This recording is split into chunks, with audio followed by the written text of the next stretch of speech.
अगर आप भी चाहते हैं धान में आपकी काफ़ी ज़्यादा पैदावार हो सके तो यहाँ पे हम कुछ बातें आपको बताने वाले हैं। कुछ गलतियाँ बहुत सारे किसान भाई कर देते हैं, अक्सर ये गलतियाँ अनजाने में या फिर जानबूझ के भी कर देते हैं, जिससे पैदावार बढ़ने की बजाय कम हो जाता है।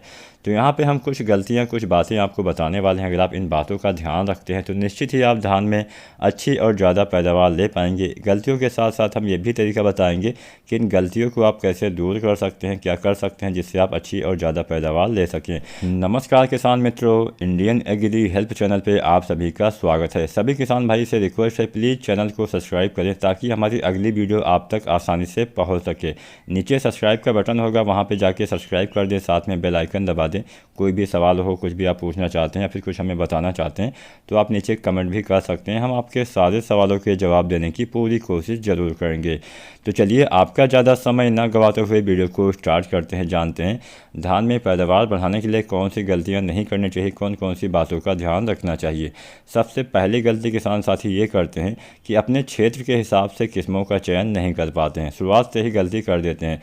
तो सबसे पहले जब भी आप धान की रोपाई करने की सोचें, धान की फसल लगाने की सोचें, तो सबसे पहले किसान साथियों आपको ध्यान इस बात पर देना है कि आपके क्षेत्र के हिसाब से कौन सी किस्में बेहतर परिणाम देने वाली है। आप आसपास के किसान भाइयों से भी संपर्क कर सकते हैं, आप कृषि वैज्ञानिकों से भी संपर्क कर सकते हैं। आप बहुत सारे ऐसी होते हैं, आप नेट पे भी सर्च कर सकते हैं कि हाँ आपके क्षेत्र में ये किस्म अच्छी उत्पादन देती है या नहीं देती है। अगर आपके वहाँ पे वो किस्म अच्छे से उत्पादन देती है तभी आपको उस किस्म का चयन करना चाहिए। चाहे हाइब्रिड धान की किस्में हों, चाहे बासमती धान की किस्में हों, चाहे कोई भी किस्में हों, आपको शुरुआत से सबसे पहले किस्मों के ऊपर भी ध्यान देना है, तभी आप अच्छी पैदावार ले पाएंगे। मान लीजिए आप कोई ऐसी किस्म लगाए हैं जो आपके वहाँ पे अच्छी पैदावार देती ही नहीं है, तो फिर आपके लगाने से ज़्यादा उत्पादन कहाँ से मिलने वाला है। तो सबसे पहले शुरुआत से ही आपको ध्यान देना पड़ेगा। दूसरी गलती किसान भाई ये करते हैं कि धान की रोपाई काफ़ी देर से करते हैं। ऐसा नहीं करना है, जितना देर से आप धान की रोपाई करेंगे पैदावार में उतना ही कमी आ जाएगी।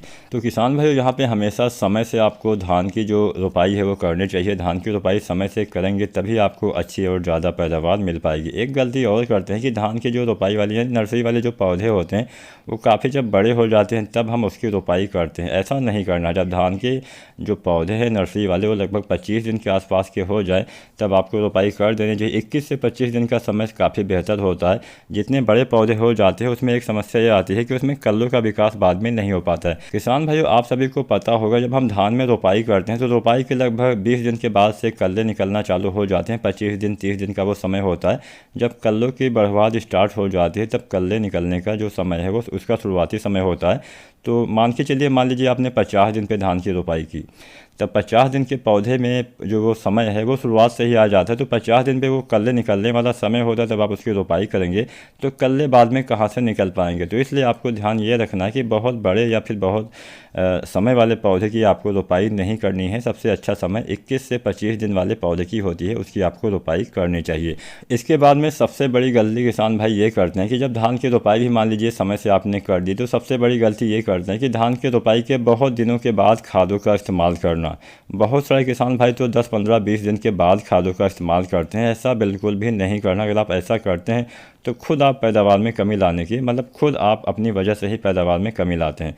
तो ऐसा आपको नहीं करना है। आपको मैं यहाँ पे बता दूँ, जब जो आपका पौधा है, जब आप रोपाई करते हैं तो जो 3 दिन के अंदर उसकी जड़ें होती हैं मिट्टी को अच्छे से पकड़ लेती हैं, मिट्टी से अपनी खुराक उठाना स्टार्ट कर देती हैं। यानी मिट्टी में जो भी आपके पोषक तत्व होते हैं पौधे को 3 दिन तक 3 दिन के अंदर मिलने लगते हैं, 72 घंटे के अंदर।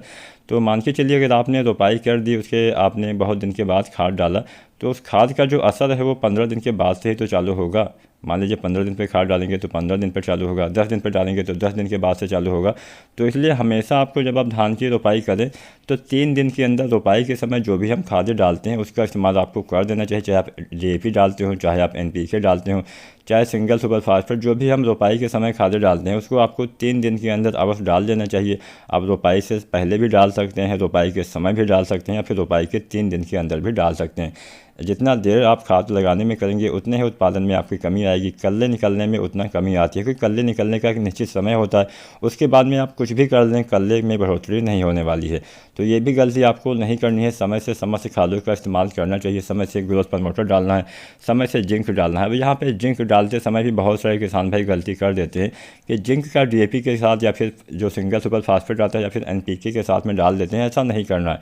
आपको मैं बता दूँ, अपने बहुत सारे वीडियो में मैं बताते आ रहा हूँ कि जो जिंक होता है, अगर आप इसको फास्फोरस वाली खादों के साथ डालते हैं, चाहे डीएपी हो, चाहे एनपीके हो, चाहे आपका सिंगल सुपर फास्फेट हो, इसके साथ अगर आप डालते हैं तो एक नया तत्व बन जाता है जिसको हम जिंक फास्फेट नाम से जानते हैं। जब जिंक फास्फेट बन जाता है तो आपके पौधे इसको ग्रहण नहीं कर पाते हैं, ये अघुलनशील रूप में चला जाता है। समझ लीजिए पत्थर बन जाता है, जो पत्थर तो आपका कोई पौधा ग्रहण कर नहीं पाएगा, तो पत्थर के रूप में ये हो जाता है, जो आपके पौधे इसको ग्रहण नहीं कर पाते। मैंने आम भाषा में पत्थर बोल दिया, ये वैसे होता है अघुलनशील रूप में, जो आपके पौधे इसका इस्तेमाल नहीं कर पाते। वैसे हमारे ज़मीन में ऐसे बहुत सारे तत्व अघुलनशील रूप में होते हैं जो हमारे पौधे ग्रहण नहीं कर पाते हैं। तो कभी भी आपको जो जिंक होती है इसका इस्तेमाल डीएपी खाद के साथ नहीं करना चाहिए, यहाँ तक कि 15 दिन के अंदर तक नहीं करना चाहिए। सबसे बेहतर समय है, मैं यहाँ पे आपको बता दूँ जिंक डालने का। मान लीजिए आपने धान की रोपाई के समय डीएपी या फिर फास्फोर या फिर सिंगल सुपर फास्फेट या फिर एनपीके डाल दिया है, तो रोपाई के बाद में जब हम दूसरी बार यूरिया खाद डालते हैं लगभग 21 दिन, 25 दिन या 30 दिन पे, तब आपको जिंक खाद का इस्तेमाल करना चाहिए। जब जिंक सल्फेट उसी समय आपको लेना चाहिए, वो सबसे अच्छा समय होता है जिंक के इस्तेमाल का। जिंक को कभी भी आपको सिंगल नहीं यूज करना है, हमेशा यूरिया खाद के साथ ही डालना है। हमारे बहुत सारे किसान भाई जिंक का स्प्रे करते हैं, यानी छिड़काव करते हैं। तो अगर आप छिड़काव भी करते हैं तो भी आपको दानेदार यूरिया उसमें कुछ केजी मिला लेना है। आप लगभग 1.5 से 2 केजी 3 केजी तक मिला सकते हैं, या फिर आप बुझे हुए चूने के पानी का भी इस्तेमाल कर सकते हैं। हमेशा आपको कुछ ना कुछ मिला के ही यूज करना चाहिए, सिंगल यूज नहीं करना है। तो आपको जिंक भी समय से देना चाहिए। जिंक की कमी से भी हमारे पौधे बौने रह जाते हैं, पौधे का विकास नहीं हो पाता है, जड़ों का विकास नहीं हो पाता है। बाज़ार में बहुत तरह के आपके जो ग्रोथ प्रमोटर हैं वो आते हैं, लिक्विड रूप में आते हैं, दानेदार रूप में आते हैं, पाउडर फॉर्म में आते हैं। तो जो दानेदार वाले ग्रोथ प्रमोटर होते हैं उसका इस्तेमाल 2 बार करना होता है। पहली बार रोपाई के समय दोबारा, अगर हम सागरिका दानेदार की बात करें, चाहे जेड प्लस प्लस हो चाहे सागरिका गोल्ड हो, इसका इस्तेमाल 2 बार करना होता है। पहली बार रोपाई के समय, दोबारा से 30 दिन के बाद। मान लीजिए बहुत सारे किसान भाई स्प्रे करते हैं, छिड़काव करते हैं, तो जो सागरिका लिक्विड आती है ये आपको देना होता है 3 बार। पहली बार धान की रोपाई के लगभग 25 दिन पे, दोबारा से बालियाँ निकलने से पहले यानी फूल आने से पहले, और तीसरी बार आपको डालना होता है फूल आने के बाद। तो अगर आप ये सारी चीज़ें समय से डालते हैं तभी आपको अच्छा और ज़्यादा उत्पादन मिल पाएगा। अंतिम बार भी आपको यूरिया अवश्य डालनी चाहिए, 40 से 50 दिन पे पोटाश भी डालना होता है। खेत में आपको नमी बना के रखनी पड़ेगी, तभी आप अच्छा उत्पादन ले पाएंगे। नमी पे आपको विशेष ध्यान देना पड़ेगा। जब हमारी धान की फसल गबोट अवस्था में आती है, यानी बालियाँ आने से पहले, उस समय आप कुछ एनपीके का स्प्रे कर सकते हैं, जिससे आपके दाने अच्छे आते हैं, बलियाँ अच्छी और लंबी आती हैं।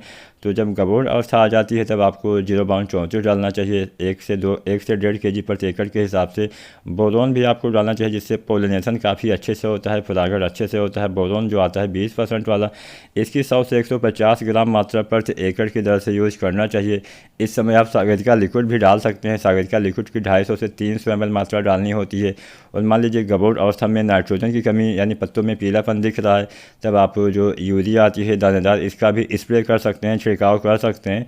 तो यूरिया की आपको 1.5 केजी मात्रा यूज करनी है। तो ये 4 चीज़ें 0.34, बोरोन, सागरिका लिक्विड और यूरिया, ये चारों चीज़ें एक साथ आप यूज कर सकते हैं, जिससे अच्छा लाभ मिलेगा। यहाँ पे यूरिया का इस्तेमाल तभी करना है जब आपको लगे कि हाँ नाइट्रोजन की कमी आपके पौधे में दिख रही है, तभी आपको यूरिया डालनी चाहिए।